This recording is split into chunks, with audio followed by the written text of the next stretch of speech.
Sejam bem-vindos a mais um Pré-Marketing aqui no canal da BMC.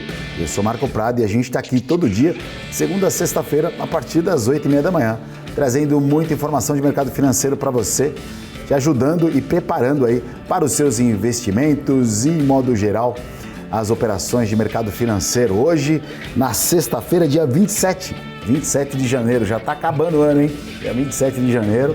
E a gente está indo aí para a última sexta-feira do nosso ano, sexta-feira de dado importante na economia americana, que começa o seu ajuste de pente fino, aí, seu ajuste para a decisão dos juros semana que vem. Então a gente tem dados aí para sair importante, 10h30, e a gente vai passar tudo isso para você e muito mais coisa. Abertura de mercado ontem aqui atrás, pode ver que o mercado está equilibrando, a bolsa se ajustando numa faixa de preço interessante. E quem está aqui comigo para poder fazer essa análise de mercado de ontem e de hoje é o meu parceiro aí, o Guga Almeida. Bom dia, Guga, tudo bom? Bom dia, Marcos. Bom dia, pessoal. Tudo jóia. Só para avisar aqui, eu não estou tendo retorno do Guga aqui no ponto, porém, mesmo assim a gente vai aqui no bate-bola, Guga. Eu só quero ver, antes de passar a palavra para você, bom dia aqui. Olha, o Rogério Torres chegando, dando um bom dia para nós. E o Alex, que está lá em Porto Velho dando um bom dia. O Ari do Posto, Regis dando um bom dia para nós. E vamos chegando aí, gente. Vamos lavando o rosto. O Rogério está dando um bom dia para você, Guga. Vamos chegar, vamos se ajeitar aí, que hoje o mercado vai ter dado importante. 10h30, né, Guga? Olha, índice fechando aí. A gente estava conversando, né, Guga, nos bastidores ontem, que o mercado mudou um pouco as suas... Não digo aposta, mas a forma, né? O mercado ele é cíclico, então toda hora ele tem um movimento, um olhar, uma percepção diferente. A gente via que os caras, os atuantes do mercado financeiro, né? Até o Guga estava pontuando isso ontem, muito importante. Queria que você compartilhasse dessa sua visão, Guga, que você compartilhou comigo. Que você falou o seguinte, cara, antigamente os participantes mais experientes do mercado, eles vendiam o índice ao longo do dia, né? E no final do dia eles estopavam e aí saía comprando. Então o índice caía e depois ajustava. Esse movimento mudou e a gente vê os participantes comprando bastante. Se o mercado não foi, o pessoal sai devolvendo no final aí. E dado o movimento que fez o índice ontem, de alta, e depois saíram batendo porque não andou da forma como se imaginava. E já aproveitando, já pega o gráfico, já explica aí, manda bala, Guga. Vê aí o que você queria que você falasse para nós. Legal. O que eu falava ontem, para o pessoal entender, era o seguinte, né? A gente começou um ano, vou pegar aqui o Ibovespa, não sei se o pessoal tem o meu gráfico aí, né? A turma pode compartilhar o gráfico com o pessoal. Vocês estão... Espera que eles estão colocando o gráfico aí, passar aqui um segundinho só, enquanto eles estão arrumando aqui para a gente sintonizar esse gráfico. Pode ir falando, Guga, aqui que você... Primeiro, como é que você analisa aí essa visão que a gente pensa igual, né? A experiência de mercado já tem um tempinho, vê o comportamento, né? Dos participantes aí, dos principais players do mercado que tem atuado desse movimento um pouco diferente nos últimos dias. O que eu percebo nesses últimos dias, Marco, é que a gente tinha uma bolsa, né, que os participantes estavam com bastante receio no início do ano, e isso estimula com que as pessoas queiram vender. Então, se a gente for pegar, né, o movimento do final do ano, que a gente conversava aqui no Primark, eu falava, olha, o mercado melhorou, vão bater. O mercado melhorou, as pessoas vão sair fora das suas posições. Por quê? A gente tem um juro extremamente alto e tem um ambiente de incerteza no início do ano. Né? A gente tem um ambiente de incerteza no início do ano. E, de certa forma, quando começa esse ano de 2023, né, com todas as declarações que a gente teve, principalmente do novo presidente, né, do presidente Lula, né, isso gerou, né, um certo desconforto por alguns participantes do mercado. Acho que as pessoas estavam mais tentando assim, olhar para um novo governo que ia trazer mais, ia apaziguar, né, ia trazer mais um equilíbrio, né, entre as diferentes opiniões, né? E a gente viu ali uma opinião muito forte, né? muito levando assim muito para um extremismo, né? Uma extrema esquerda, né? A pessoa imaginava que ia ser uma narrativa mais de centro, né? Um posicionamento mais de centro. Isso gerou um desconforto já de arrancada, né? E aí acaba que muitos participantes do mercado, muitos players do mercado que ganharam a vida, né, negociando juros, olhando para o juro, para o patamar que se está, o que fizeram? Né? Pô, agora eu não quero mais bolsa mesmo, vamos estopar e vamos para juros. Só que aconteceu, né? A gente não pode esquecer que a visão, né, que se tem aí de Lula no resto do mundo, né, os investidores estrangeiros grandes, o que eles olham? Né? Eles olham as grandes mídias. As grandes mídias no mundo todo são pró-Lula. Então, o investidor estrangeiro está estimulado, né, a comprar Brasil com a vitória do Lula, né, com o início desse governo do Lula. E aí acaba que veio o fluxo para o Brasil, né, e esse fluxo veio. E esse fluxo, de certa forma, né, a gente fica olhando, pô, até quando esse fluxo vai, né, até que preço o fluxo tende a levar a nossa bolsa, né? Então, acaba, quando o investidor estrangeiro ele entra no mercado, ele entra com ordem, pô, a gente gosta até de brincar, né? Ordem infinita. Só que também ele não entra com uma visão especulativa, ele entra e se mantém a posição. Isso faz com que o preço fique, né, num patamar mais elevado, e quando ele desce desse patamar, o pessoal vai lá e compra de novo, e aí vai para um novo preço. Tá? E aí quando a gente começou a chegar nessa região aí que a gente bateu ontem, né, aí muito próximo da região dos 115 mil pontos, que era o nível que eu falava para vocês, né, poxa, estou enxergando aí que a Bolsa tem espaço para ir para 115 mil pontos. Né? Quando a gente chegou nesse espaço de 115 mil pontos, né, durante a jornada para chegar nesse espaço de 115 mil pontos, o que a gente via? Toda essa turma que tem a cabeça mais pessimista, que imagina que a Bolsa pode, né, entrar num processo de queda, vendia ao longo do dia. Como o mercado não conseguia cair, o mercado continuava subindo. Não sei se eu já consegue botar na tela. Ah, legal. Né? Como o mercado não conseguia cair, né, o pessoal era obrigado a sair às compras e a gente fechava muito próximo das máximas. Né? Então isso a gente viu aí bastante nesses dias. Né? Pô, 1, 2, 3, 4, 5, 6, né? 7, aqui também tivemos, né? 8, 9, né? A gente teve muitos pregões aqui ao longo desse janeiro, jogando o mercado para cima. E comentei porque foi o seguinte, olha, estou começando a perceber um pouquinho diferente. Estou começando a perceber que a galera que comprou ao longo do dia, imaginando que agora vai correr muito forte o mercado, ela está sendo obrigada a se zerar no final do dia. Né? E isso gera um comportamento diferente. Vamos ver como é que isso vai acontecer. Né? Porque se de fato isso ganhar força, pô, a gente pode ter chego aí numa região de topo de curto prazo, né? E superar esse patamar de preço vai precisar um pouco mais de ânimo, né? Vai precisar um pouco mais de força por parte dos participantes. Então essa era a nossa conversa que nós estávamos tendo ontem. Né? E se nós olharmos para o final do dia, né, ou para o dia de ontem, opa, sumiu aqui da gráfica da tela. Se nós olharmos aqui para o dia de ontem, né, o que nós tivemos aqui no dia de ontem? Nós tivemos uma abertura que, ok, foi, né, ali para a região de máxima, ali logo na abertura, né, às 9h10 da manhã. Depois a gente bateu aqui nesse patamar de novo, só que a gente não conseguiu ficar num degrau acima, né, a gente não conseguiu continuar fazendo novas máximas. Então o mercado passou o dia num processo de ajuste, né, num processo de correção. E isso a gente viu, né, bem, e a gente percebe também que, né, que no final do dia o pessoal teve que se desfazer de suas posições. A gente viu aqui o mercado saindo de 115,100, e fechando aqui a 114,600. Então o pessoal teve que se desfazer de suas posições. Então muda um pouco a percepção. Né? Então a gente teve mais tempo ontem de correção, bem mais tempo. Eu acho que começou ali 9h10 da manhã, né, até as 2h15 da tarde, foi de mercado, né, se desfazendo de posição. Para um pouco esse se desfazer de posição, né? O mercado aposta em uma nova alta que não consegue se sustentar, não consegue ganhar preço, e aí, no final do dia é obrigado a se desfazer de novo. Né? Então, me parece aí que a gente está encontrando nessa região dos 115 mil pontos, do Ibovespa, né, a região aí de resistência, né? Como se, será que a turma está disposta, né, a ficar pagando com força acima desse patamar de preço? Vamos ver, né? Só o tempo dirá. Lezinha, Dari Pinheiro dando bom dia para nós, o Silvio Roselém Júnior, meu parceiraço, Silvio dando bom dia, o FB Pulga, a Michele Duda, Olha, Rodrigo Garcia, José Antônio Patovilo, o Everton Lemos, o Gabrielzinho também, dando bom dia para todo mundo aqui.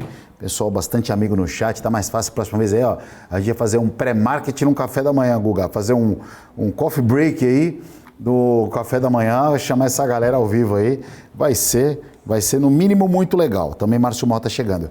A gente tem aqui essa ferramenta que chama mapa de calor, né? Que ela mede ali mais ou menos as bolsas que estão, então o verde está subindo, o vermelho está caindo, e às vezes vê muita gente esse mapa de calor, quando o mercado está negativo, você vê toda a maioria das ações vermelho, quando está otimista, você vê a maioria das ações verdes. A gente percebe que até mesmo nesse mapa de calor, não estou colocando um setor específico, que hoje está um equilíbrio na bolsa, né? Quando a bolsa ela encaixa mais ou menos uma faixa de preço e faz uma amplitude, que nem o Guga colocou agora, de 500 pontos no índice de queda no final, numa reta final, não é uma coisa muito absurda, dado em conta que a Bolsa, né, o índice foi 2, 3 mil pontos para um lado e para o outro, principalmente em períodos aí mais voláteis, né, períodos um pouquinho mais confusos. Mas a gente vê que há um certo equilíbrio agora no momento em relação à questão do mercado. Já pegando também aqui o índice com a carona do Guga, né? O Guga está falando do valor de faixa de preço, a gente vê que ele fechou aqui nos 114.705 pontos, fechou uns movimentos aqui, ele chegou, né, ontem ao longo do dia ali, traçar muito próximo ali acima de 115 mil, mas o índice hoje aí que deve amanhecer com um leve viés negativo, não que vai cair, acompanhando as bolsas lá fora, as bolsas americanas, mas 10h30 a gente tem um dado importante que no segundo bloco eu vou trazer para você informações um pouquinho mais precisas sobre esse dado que vai sair nos Estados Unidos hoje, 10h30, muito importante. Estados Unidos que ontem, Guga, teve o seu número de PIB, veio um pouquinho acima da expectativa, né? Dando um alento para a economia, dando um gás novo aí, mas para corroborar com a decisão do Banco Central semana que vem, os números frescos, né, os mais próximos, se bem que já tem uma decisão, a gente acredita que sim, esse indicador hoje vai ser importante e na semana que vem vai ficar por conta a semana inteira, ou pelo menos até a decisão do anúncio, na quarta-feira, se eu não me engano agora, que é a decisão do Banco Central americano falando dos juros lá fora. José Antônio já dando mais um toque que aceita o coffee break aqui, ó. Vamos ter que armar aqui, hein? Vamos combinar aí um coffee break com o Guga, né? Cafezinho, café com o Guga. Tomando café com o Guga. Diego Ribeiro dando bom dia para nós. José Antônio mais uma vez aí. Luiz Angelelli dando bom dia aos investidores de modo geral. Paulo César Costa também falando que está aprendendo muito com a gente, Guga, né? Essa ótica do Guga é excelente. Eu vou aproveitar que o Guga é fera nos mercados futuros, manja muito, e falar do dólar, né? Dólar que parece aparentemente ali interromper o movimento de queda ou não, se ainda... É difícil, né, Guga? Do cara que fala, mais uma vez aí, sempre a gente fala com quem está nos assistindo. O dólar é um ativo que você não consegue prever daqui 10 minutos, que dirá falar no final do dia. Mas... pela sua análise aí, o que você está enxergando do câmbio? Vamos olhar aqui, vou olhar depois para a gente pensar em abertura, né? Mas vamos lá, começar pelo diário, para poder enxergar um pouco o que o mercado vem fazendo, né, nesse mês de janeiro, até a gente chegar nesse ponto onde a gente está, né, para a gente conseguir trazer aqui um raciocínio. Né? Nós não podemos esquecer deste rally de final de ano, tá? Rally esse que não faz novas máximas, rally esse que não se mantém acima de 5,50, rally esse que traz um dólar, né, que estava aqui perto dos 5,10, voltar para 5,50 com muita força, tá, em função de todas as narrativas e todas as tensões que a gente tinha em relação a como seria o início do novo governo, né, como seria essa transição. Então a gente estava ali vivendo um período, né, mais tenso, mais intenso, foi muito ruim, eu acho, para o Brasil ficou bem, né, e a gente viu esse rally muito forte de dólar. Tá? Ok, né, tivemos aqui esse rally muito forte de dólar, não conseguiu continuar a tendência e acabou, né, abrindo aqui um nível de preço que a gente viu aí novamente o fluxo estrangeiro entrando por tudo aquilo que a gente estava conversando antes, né? Acho que a gente tem que tentar, assim, o maior exercício que a gente tem que fazer quando está investindo é eliminar os nossos vieses, né? Os nossos gostos e não gostos. A gente tem que tentar olhar para o mercado e acompanhar o que o mercado está fazendo, né? Eu acho que, assim, criar uma mega previsão, né? Por isso que eu gosto de sempre olhar para os dois lados, o que tem para cima, o que tem para baixo de movimento, e aí, né, para respeitar os meus sentimentos. Pô, se eu quero, acredito que o dólar tende a ser positivo, pô, eu tenho que buscar os gatilhos de compra. Se eu acredito que o dólar tende a ser negativo, eu tenho que buscar os gatilhos de venda, eu tenho que alinhar os meus vieses, né, com os momentos do mercado. Para quê? Para que eu possa potencializar o ganho, potencializar o lucro. Senão é muito difícil de conseguir performar. O mercado ele vai ter momentos de alta, vai ter momentos de baixa, então eu tenho que respeitar os meus vieses sim, mas eu não posso também ser prejudicado pelos meus vieses, tá? Então, se a gente for olhar, né, ali de novembro até o final do ano, nós tivemos ali um período de correção do dólar, tá? Um período de correção do dólar, e querendo ou não, já estava, né, decidido qual era o resultado das eleições, né? O que, querendo ou não, trazia um certo cheiro do que poderíamos esperar. Obviamente, quando analisamos, né, esse tipo aqui de comportamento, né, um pouco mais longo, né, que vem desde a metade do ano, né, ainda mais depois de toda essa correção que nós tivemos no início do ano, tá, dá uma sensação de que a gente tem aqui um grande fundo no dólar nessa região de R$5. Tá? Só que está passando o tempo e o dólar não está subindo, pelo contrário, está passando o tempo e ele está ficando cada vez mais aqui no fundo, né? Então ele não teve aquele movimento do tipo, ok, está barato, vamos às compras e agora vai embora para cima. Não tivemos, tá? Então é importante a gente olhar que isso está acontecendo desde a metade do ano passado. Tá? Então tecnicamente, assim, algumas pessoas ficam imaginando, não, está fazendo aqui um grande fundo, né? Está consolidando e tudo mais, só que a gente não pode esquecer que tem ciclos maiores também que jogam o dólar mais lá para baixo.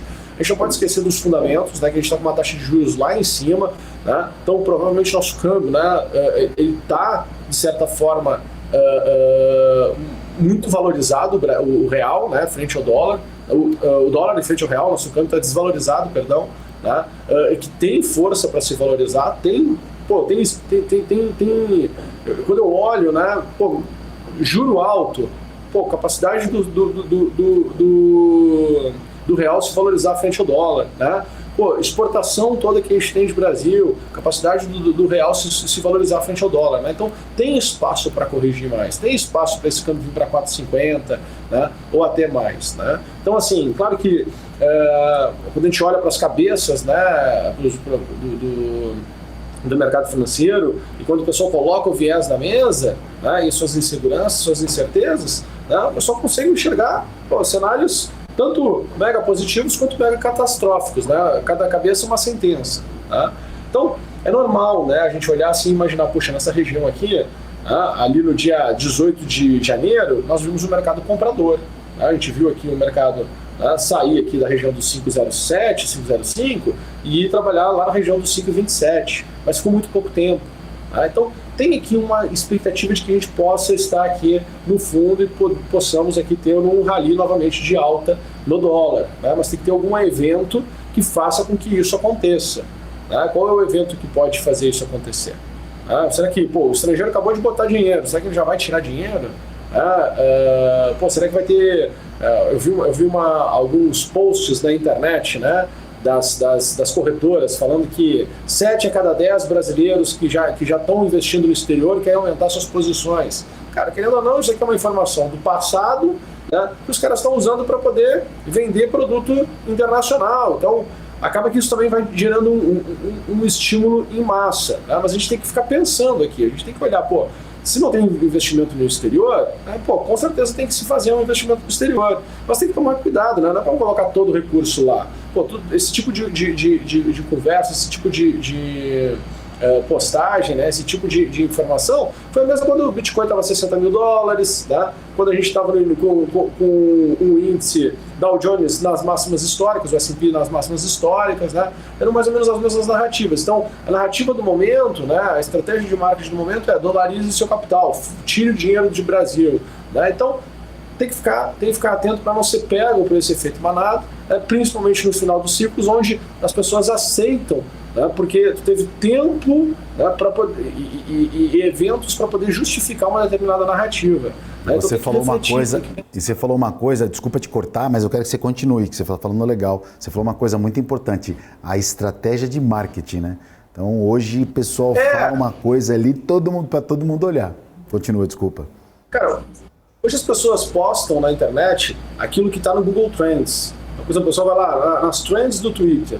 O que é mais polêmico no Twitter? O que as pessoas mais estão falando no Twitter? O que as pessoas mais estão falando no Google? Né? Ou mais procurando no Google? Então as pessoas... É invertido. As pessoas elas estão falando sobre as coisas que as pessoas estão, procurando, estão com medo, estão mais interessadas. Sim, mas isso é estratégia de marketing. Quando tu está falando sobre investimento, tu tem que olhar para onde o mercado está mais distorcido. Tu tem que conseguir fazer uma leitura do mercado, né, para onde ele tende a performar melhor no próximo movimento, né, na próxima tendência, onde tu tem mais espaço para o mercado se desenvolver. Por isso que os investidores eles estão sempre com a sensação de que eles estão atrasados. Quando eles tomam posição, quando tem um consenso, o mercado faz um movimento contrário. É porque as pessoas elas estão olhando e se nutrindo de informação que está com uma função de marketing. Tá? Não está com uma função de performance. Tá? Então tem que tomar cuidado com isso. É claro que não são todos, tá? Mas Sim. Eu vejo aí muito. Quanto maior é o público que é atingido, né? Mais tem que se fazer isso. Por quê? Porque eles querem manter o foco, a atenção daquele público, né? Não falando Exatamente. O que de fato faz sentido, né? Aonde está o dinheiro no próximo movimento. Tá? Isso aí. Então, assim, o Silvio está até falando uma coisa aqui, verdade. Falou, mas quantas pessoas sabem investir no exterior? Os caras mal sabem investir no Brasil ainda, já quer pensar em investir lá fora, então tudo tem um degrau, né?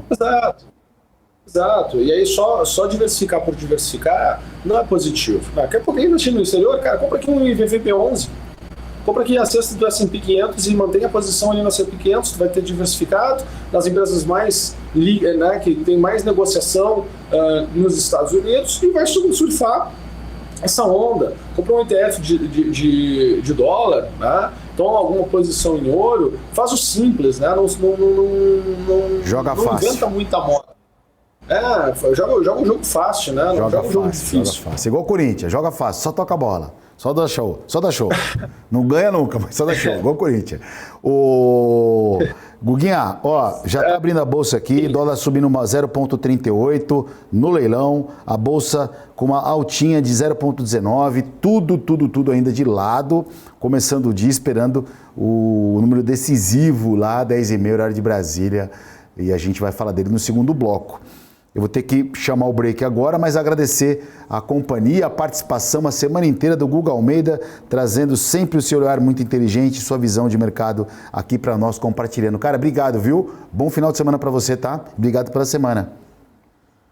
Valeu, Marco. Valeu, pessoal. Um grande abraço. Segunda, estamos juntos. Valeu, tchau. Guga. Obrigado. Guga Almeida trazendo a sua informação de mercado financeiro, a sua visão sempre muito inteligente e interessante para nós aqui, todos os dias no pré-market. O break é de 2 minutos e eu já volto com o mercado consolidado, pelo menos aberto, já abriu, né? A gente fala dele com o convidado e também indicadores que saíram ao longo do dia. Fica ligado, 2 minutinhos e a gente já volta.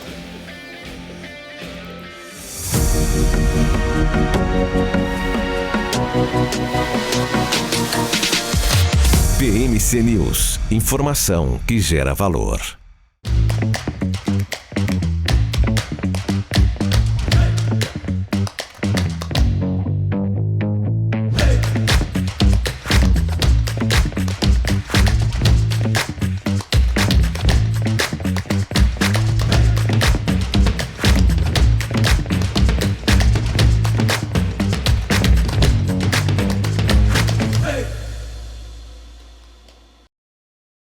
As empresas que fazem parte do seu dia a dia estão em uma das maiores bolsas do mundo, a Nasdaq.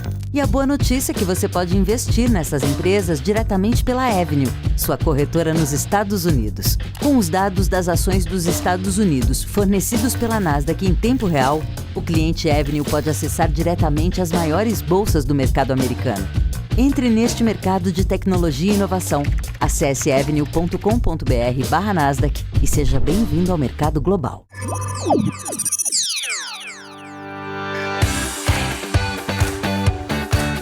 Aqui você pode negociar índices como o DAX, Nasdaq e S&P 500 e commodities como soja, cobre, petróleo e café.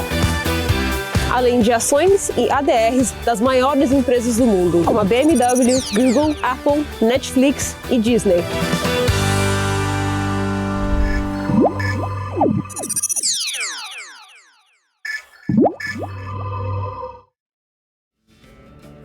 Muito bem, muito bem, muito bem. Estamos de volta aqui com o pré-market, com o mercado já aberto. Abriu os mercados futuros, né? Bolsa que sobe depois, as ações sobe às 10 horas, mas o mercado futuro abriu aqui. Dólar com uma alta de 0,17, muito próximo ao 0 a 0. É o dólar que a gente está aqui na tela, é isso aí.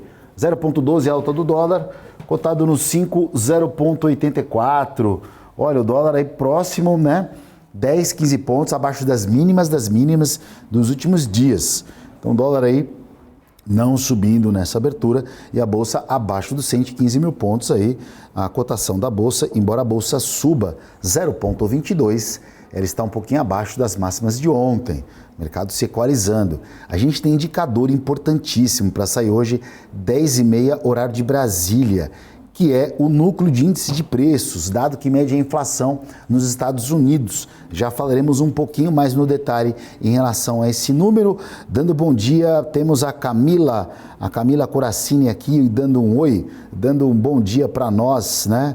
E bom dia para você que está chegando agora aqui no nosso pré-market, recebendo informação de mercado financeiro, se preparando para o dia. Já convidar você também a se inscrever no canal. Se inscreve aí no canal para você ficar informado. Toda a programação que se tem aqui é mercado financeiro o dia inteiro, muito conteúdo, muita informação. Então, é um canal para você que é investidor, que quer saber de mercado financeiro, não pode perder. Se inscreva agora aí e faça parte desse grande time aí que acompanha a gente todo santo dia. Fábio Santos está no Rio de Janeiro surfando. Ei, carioca, vida de carioca, vida boa. Acorde e vê o mar, né? Não a gente que vê o Tietê, Marginal Pinheiros aí, pelo amor de Deus. Mas é o que tem para hoje. E dando também um excelente dia, fazendo o Momento Merchan, Tec Vidros dando bom dia para nós aí. Fala, Alex, vamos lá. Daniel Antônio, Marcão, vamos, bom dia Marcão. Esse me conhece lá da época do Cangaíba, hein? Marcão, os caras me chamavam lá na época da quebrada. Bom dia, Daniel. Vamos chamar o convidado logo, né? Desculpa, estou enrolando aqui, estou falando aqui. A gente vai conversar com o Matheus Pisani, economista da CM Capital. Fala, Matheus, bom dia, obrigado pela participação, meu jovem.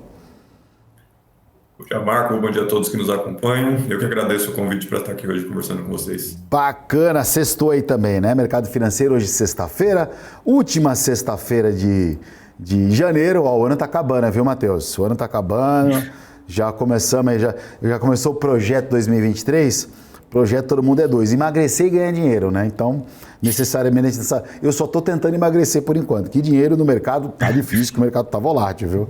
Então, por enquanto, só emagrecer. Matheus, hoje a gente tem um dado importante para sair daqui a pouco, 10h30 horário de Brasília, o núcleo de índice de preços aí marca o mercado o dado de inflação. A expectativa é que venha uma alta de 0 ponto, uma projeção de 0,3%, né? Então, o anual aí de 4,4%. O que esse número pode impactar aí, caso ele venha muito fora de suas projeções para o nosso mercado local? Olha, esse número ele é extremamente importante, Marco, não só para a gente ter uma leitura mais assertiva a respeito da inflação nos Estados Unidos, mas no contexto atual ele é muito importante também para o acompanhamento da política monetária, né? Então, o PCE, que é o indicador que vai sair hoje, ele é o indicador de inflação que o Fed acompanha, né, para balizar ali a sua condução de política monetária, né? Então, caso, por exemplo, nós vejamos um número que descolhe muito, né, para cima, né, da expectativa de mercado, pode sinalizar, né, que o Fed vai manter ali uma postura, né, como a gente gosta de falar no mercado, mais hawkish no que diz respeito à condução da política monetária, né? Então, vai, enfim, continuar aumentando a taxa de juros e até mesmo manter essa taxa elevada por mais tempo, né? Um número mais em linha, ele tende a dar, ou até mesmo, né, abaixo das expectativas, ele tende a dar uma sinalização mais positiva para o mercado em termos de que o Fed não deve ser tão agressivo assim na condução da política monetária, né? Lembrar que atualmente o Fed trabalha ali com prazo ali de 2 anos, né, para retomar a estabilidade de preços. Lá eles trabalham com uma meta de longo prazo, né, de 2% de inflação, e essa meta, como a gente consegue ver, você mencionou, né, a inflação está em 5,5%, né, mensurada pelo PCE, está bem acima dessa meta. Então, toda essa dinâmica ali entre a inflação e a política monetária, ela vai ser, enfim, a gente vai conseguir ver isso hoje com a divulgação do PCE, que é super importante. Beleza, obrigado aí pela leitura e deixando todo mundo informado. Então, mais uma vez, a importância desse número que já começa a dar uma visão para a decisão do Banco Central. Se não me engano, ela é na quarta-feira da próxima semana. É isso mesmo, Matheus? Uhum. Decisão do Banco Central americano. Você quarta, né? Vai ter super quarta na semana que vem? Aqui o Copom e o Fed, né? E para o Brasil aqui, que é a projeção? Manteu? Isso, para a quarta que vem a projeção indica que a gente vai ver uma manutenção ali da taxa de juros, né? Ao contrário dos Estados Unidos, a gente já consegue ver uma evolução um pouco mais positiva do arrefecimento da inflação aqui no Brasil, mas a situação ainda preocupa um pouco, né? Principalmente pelo campo fiscal agora, né? Pela política fiscal. Então a gente espera que o Copom aqui, o Banco Central, ele mantenha essa taxa de juros em 13,5%. Mantendo aí em 13, esses 13 acima, quase 14 aí, né? Quase 14 isso. A nossa bolsa. João Carvalho chegou dando bom dia para nós aqui, acompanhando a transmissão. E você que sintonizou agora, né? A gente está conversando com o Matheus Pisani, que é economista da CM Capital. A pergunta para você, na sua visão de economista, a gente está falando de taxa de juros, decisão não, né? A gente falou do indicador, você traçou a importância do dado de hoje, visando os juros lá fora na semana que vem, a decisão do Fed. E a primeira pergunta é em relação à nossa super quarta, que você já antecipou, que teremos na próxima semana. O Banco Central brasileiro, ele errou em ter, de uma certa forma, trazer a taxa de juros a 2%, numa época que o mercado, tudo bem que a gente tinha uma pandemia, tinha uma série de coisas, de acontecimentos que não é previsível, mas em deixar os juros lá embaixo, próximo a 2%, depois puxar os juros aí de uma forma tão agressiva, antecipando, se bem que ele antecipou o movimento de uma alta de juros, mas assim, foi uma magnitude muito alta, né? Tanto a queda quanto a alta depois, a esticada que o Banco Central deu. E agora ele está dançando conforme a música. Na sua visão como economista, o Banco Central ele foi mais assertivo em relação à puxada na volta e tanto essa queda? Como você vê essa amplitude dos juros brasileiros que ficou bastante volátil? Uhum. Essa é uma excelente pergunta, inclusive. Esse debate, né, sobre se o Banco Central errou em deixar a taxa tão baixa, né, por um período ali longo de tempo, esse debate ali ele dá bastante caldo entre os economistas, mas acho que o ponto principal é justamente esse, né? Ele foi assertivo no momento, né, de retomar a subida de juros, impedir que essa taxa muito baixa, né, acabasse agravando ainda mais o problema, né, da nossa inflação. A gente conseguiu antecipar, né, esse movimento que ficou mais forte no ano passado, né, com a subida de juros tanto por parte do Fed quanto por parte do BCE. Isso foi mais positivo para o Brasil. Isso acaba impactando, né, menos a nossa economia. A gente tem que lembrar que entre o momento que você sobe os juros e a chegada desse reajuste para o conjunto da economia, a gente tem um gap temporal, né? Então você demorar muito para subir os juros pode fazer com que essa demora mais o gap temporal seja tão longo que você cria ali um problema até adicional, né, em termos de inflação. Então, por mais que esse debate, né, sobre será que ele acertou em abaixar tanto a taxa e deixar ela tão baixa ali por um período até relativamente longo de tempo, foi correto ou não, acho que esse é um ponto bem interessante, mas o que eu destaco é que, assim, eu acredito que ele foi muito assertivo no momento da retomada, né? Então, como um país emergente, a gente já sofre um pouco mais, né, com esses reajustes de juros lá fora, então essa retomada ali de maneira antecipada, né, em relação às economias desenvolvidas, ela foi super importante, né, e evitou que a gente acabasse tendo um desgaste adicional, né, por conta dessa implementação de políticas monetárias restritivas, né, nas economias desenvolvidas. Agora, não acredito que vá ser o suficiente para fazer com que a nossa política ela consiga, a gente consiga encerrar esse ciclo de aperto monetário, nessa taxa de juros mais elevada de maneira mais rápida, só porque a gente começou a subir primeiro, né? A gente tem várias outras variáveis, tanto no cenário doméstico quanto no cenário internacional, que devem impedir, né, que a gente consiga reduzir os juros ali, pelo menos no curto prazo, né? Então, esse é um cenário ali bem desafiador, e 2023 vai ser marcado por um cenário super desafiador na condução da política monetária, né? Retomando aqui só um ponto que eu destaquei na minha outra fala, a política fiscal vai ter uma participação muito incisiva, né, na maneira como a condução dos juros vai ser feita. Então, é um cenário realmente bem complexo aí para esse ano. Legal. Ó, se você tiver alguma pergunta pro Matheus, já manda bala no chat aí que a gente tenta encaixar aqui, aproveitar que o homem conhece de mercado e tem que explorar o máximo que a gente consegue trazer dos economistas, dos convidados aí, né? No chat aqui não se identifica aqui, mas já pergunta, e aí, a Petro vai subir ou vai cair hoje? Na minha opinião sobe, já que não vamos falar, né? Já que perguntou, papum, né? Hoje sobe. Por quê? Porque sobe, porque eu tô vendo aqui que sobe, acho, né? Mas mercado é mercado, né, Matheus? A gente não consegue... Na verdade é o seguinte, você sabe que antigamente, Matheus, a gente trabalhava em mesa não de banco, mesa de operadores, né? De pessoas que operavam com o próprio capital. E aí cada um operava um ativo, então o cara operava mercado, tinha cara que gostava de ação, geralmente a maioria operava mercado futuro, tanto o índice ou o dólar, e não tinha nem o mini na época, né? Os minis contratos, né? Então cada um ficava dando sua opinião, então você imagina... 50 caras numa mesa e cada um operando um ativo e falando o que está enxergando. E o cara dando opinião. E o cara vai falar aquilo que ele acredita. Então o cara que estava comprado no dólar, puta, esse dólar vai subir, né? O cara, e falava isso alto. Você imagina para quem está do lado vendido, né? O cara pensava, o que esse cara tá vendo que eu não tô vendo, né? Isso aí é briga lá, meus caras saem na porrada lá, porque falavam, bicho, qual é a sua posição, né? Você tá comprado? O cara, não tô. Então por que você tá falando que vai subir, né? Então a gente tinha, quando o cara começava a falar muito de mercado financeiro, o cara perguntava, tá, beleza, você está falando tudo, mas qual é a sua posição? Você está comprado em quanto? Está vendido em quanto, né? Qual o mercado está operando? Então, é claro, a gente faz uma análise hoje, um economista que a gente traz aqui, ele vai falar de uma amplitude, de um modo geral, de todos os ativos. Mas eu, como eu sou papum do mercado, o cara pergunta, para tal ação, para tal ativo, vai subir ou vai cair? Então eu já... mando na lata também, porque é o seguinte, né?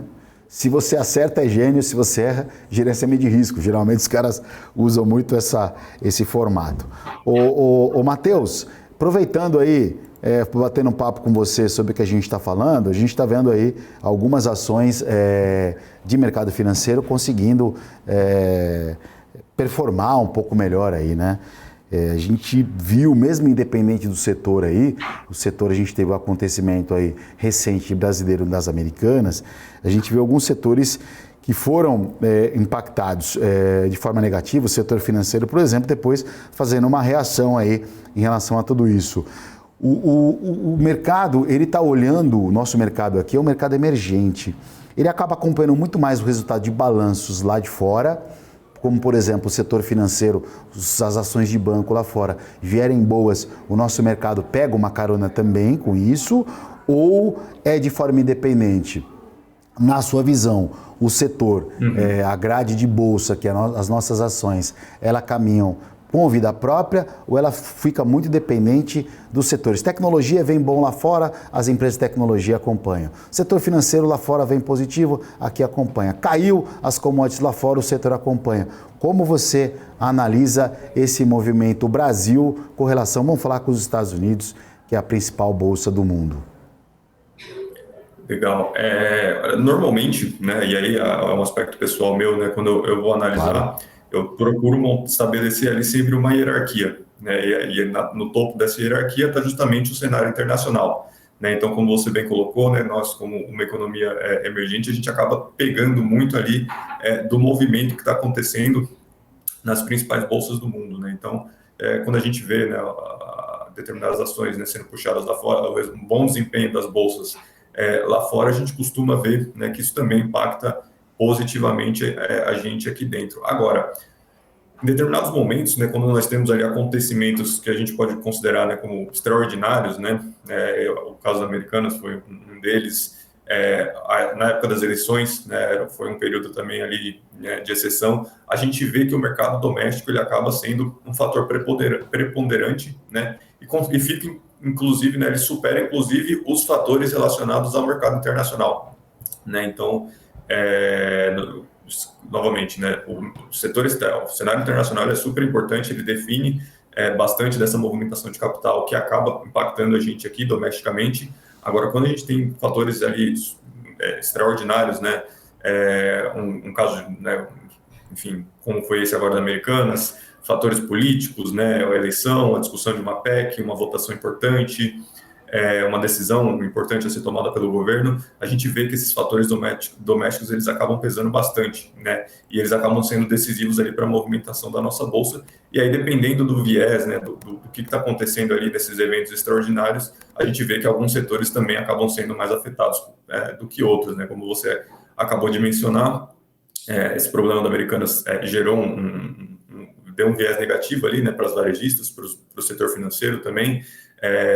Alguns meses atrás, quando a gente viu a questão da eleição, nós vimos as empresas estatais, né, Petrobras, Banco do Brasil, todos com um desempenho ali um pouco abaixo do esperado, muito em função do viés político, né, e chamou atenção, inclusive, nessa época da eleição, que a gente estava vendo esse desempenho ruim, quando lá fora as coisas estavam indo relativamente bem, né, nós vimos as bolsas lá fora, na Europa, nos Estados Unidos, indo bem, crescendo, e a nossa bolsa aqui dentro tendo um desempenho ruim, né, por conta desses fatores políticos.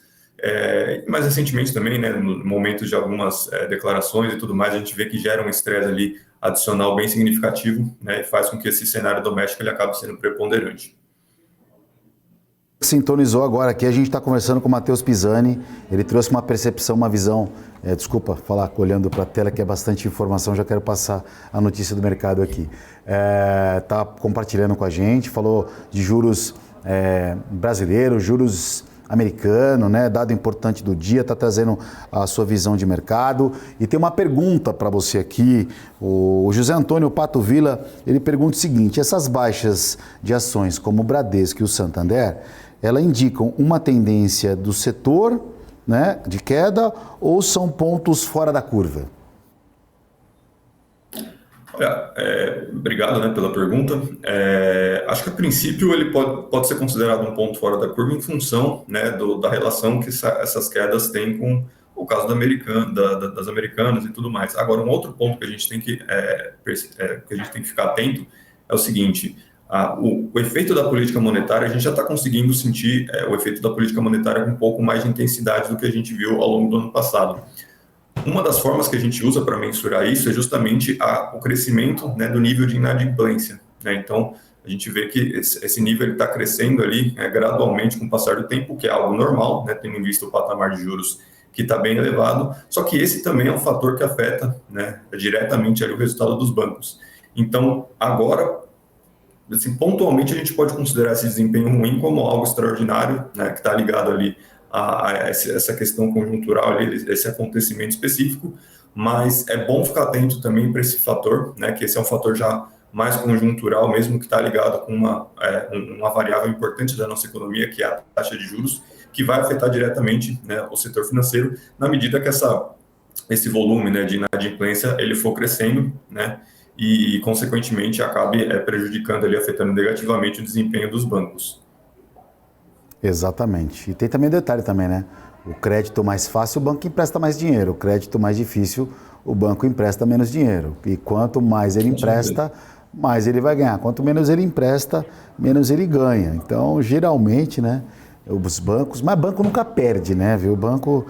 fala aí, Matheus. Banco, fazer operação para tomar prejuízo, eu desconheço. Mas, a não ser que tenha uma exposição, né, de emprestar dinheiro para a empresa que está com balanço fraudulento. Mas aí é outra história, não vamos pegar nisso, senão a gente toma gancho aqui, Matheus. A gente toma gancho e eu complico você.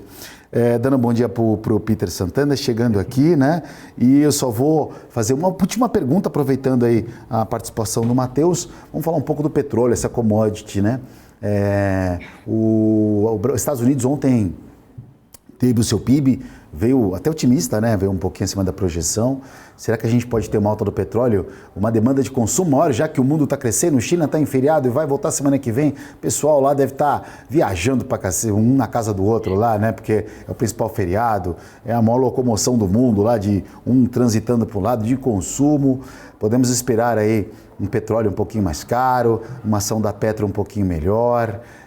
Como você está enxergando o petróleo daqui para frente?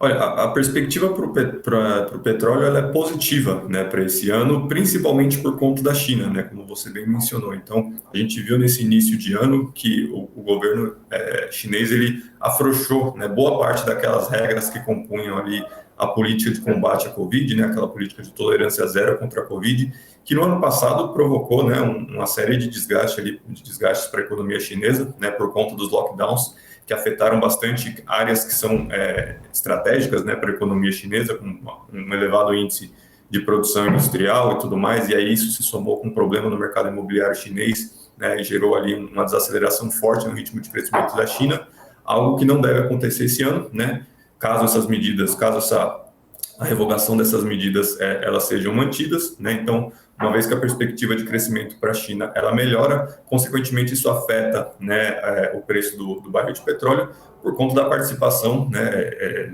protagonista ali da China no que diz respeito à demanda por essa commodity, né? Então, essa perspectiva de retomada de crescimento da China, que pode voltar ali a crescer na casa dos 5%, né, que é a meta que o governo coloca de crescimento anualmente, né, de 5,5%.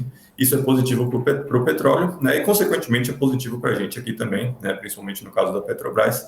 Então, a gente deve ver um petróleo ali operando um patamar de preço um pouco mais elevado, sim.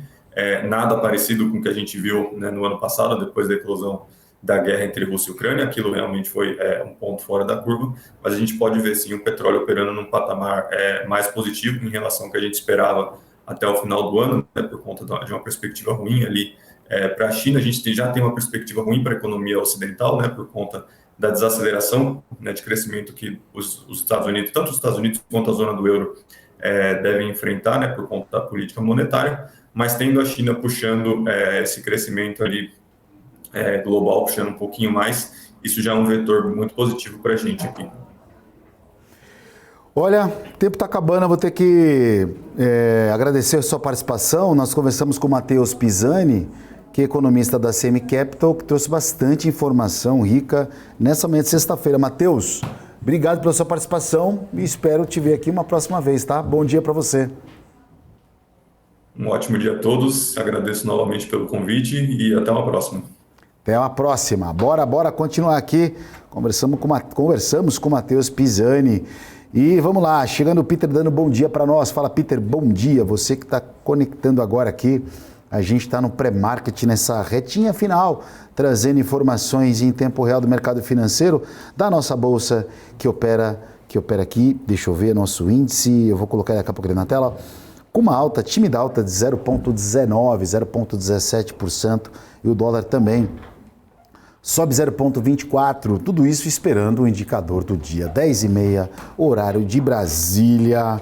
10h30, horário de Brasília, a gente tem o núcleo de índice de preços, né? A gente vai acompanhar esse indicador com muito carinho, que mede justamente, é um setor aí que marca o quadro inflacionário, de inflação dos Estados Unidos. Projeção é que vem uma alta de 0,3%, o mensal de dezembro. Já o anual, 4,4%, número importantíssimo aí, que vai sair 10h30, horário de Brasília. Vamos ver como é que está a atuação do pessoal aí nos mercados futuros de índice dólar, já que a bolsa abre só às 10. Dólar aqui, preço médio do mercado agora, no 5,085, né? Deixa eu ver como é que ele está trabalhando agora. O dólar trabalhando acima do seu preço médio, ou seja, um fluxo um pouquinho mais comprador de dólar nessa manhã de sexta-feira, que antecede a semana da super quarta, semana que vem, com decisão de taxa de juros no Brasil, nos Estados Unidos, por isso esse indicador de hoje ele se torna tão importante. Vamos ver o índice que trabalha agora, o índice futuro, 114.745, 750 pontos. O índice ontem chegou a subir aí acima de 115 mil, foi para 115 e alguma coisa. O preço médio dele está no 114.850, 840. Abaixo, está sendo negociado abaixo do preço médio. O índice um pouquinho mais vendedor e o dólar um pouquinho com fluxo de compra nessa manhã de sexta-feira, né? Último dia da semana que a gente tem de mercado financeiro. Ontem tivemos o PIB nos Estados Unidos, veio um pouquinho acima da expectativa, foi positivo para o mercado e o mercado ficou, né, uma certa otimista em relação a isso. Dando bom dia aqui para o Adilson Lima Gonçalves, dando bom dia para a gente, bom dia investidor. O Éder Guerra dando bom dia também, participando. Obrigado, Éder Guerra. Bom dia para você também, o Igor Moraes. Boa sexta-feira para todos, pessoal. Chegou na sexta-feira aí, sabe como é que é, né?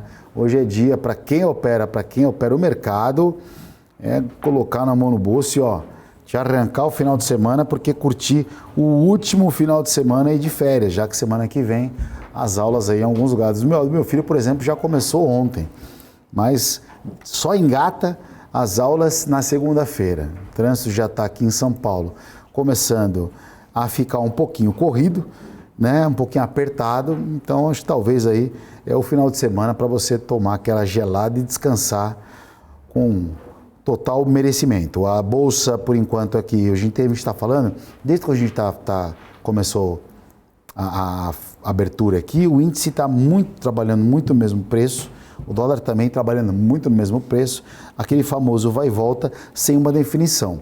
Lembrando que o dólar aí nos últimos períodos, nos últimos dias, ele se comportou numa tendência de forte queda, né? Mas ele encontrou aparentemente não uma reta final, um piso, porque o dólar a gente sabe que é um ativo que não dá para confiar, né? Porque ele movimenta muito, mas a gente encontrou ali o dólar nessa região, nessa faixa onde ele trabalha agora, 50,70, ali nessa faixa de preço, uma primeira parada. Mas esse indicador que vai sair 10,5 agora, ele é um indicador muito importante, ele pode movimentar o dólar, se ele vier muito fora, por um lado e por outro, e o dólar pode aí realmente romper esse piso, se o dado indicador vier essa questão da inflação, ele pode ali, quem sabe até próximo a R$5. Tem amplitude para isso, porque o dado que vem hoje, ele é importante e ele, se vier fora, ele vai com certeza movimentar, sacudir o mercado por um lado ou por outro. Então, assim, a opinião de quem já tem um pouquinho de experiência no mercado é esperar esse número sair para operar, né? Aguentar mais uma horinha, senta em cima da mão, espera, 10,5 você opera, não vai morrer por conta disso, uma horinha não vai mudar a diferença, mas a bolsa agora trabalhando de novo, mais um pouquinho mais pesada, já caiu mais um pouquinho nesse bate-papo que a gente está falando aqui. Esse indicador 10,5 você vai ficar sabendo aonde? Aqui, às 10,5 em tempo real, com a Paula Moraes e com o Felipe Nascimento, que já estão prontos aqui para começar o BMC News. E eu vou agradecer a semana mais uma vez, obrigado aí pela audiência, se inscreve no canal de novo, compartilha o conteúdo que a gente passa para você, é importante que as pessoas estejam inteiradas para começar a operacional. Então, é isso aí, desejo a todos um ótimo final de semana, um bom pregão, na semana que vem a gente volta com muito mais pré-marketing aqui no canal da BMC. Beijo para todo mundo e até segunda-feira, valeu!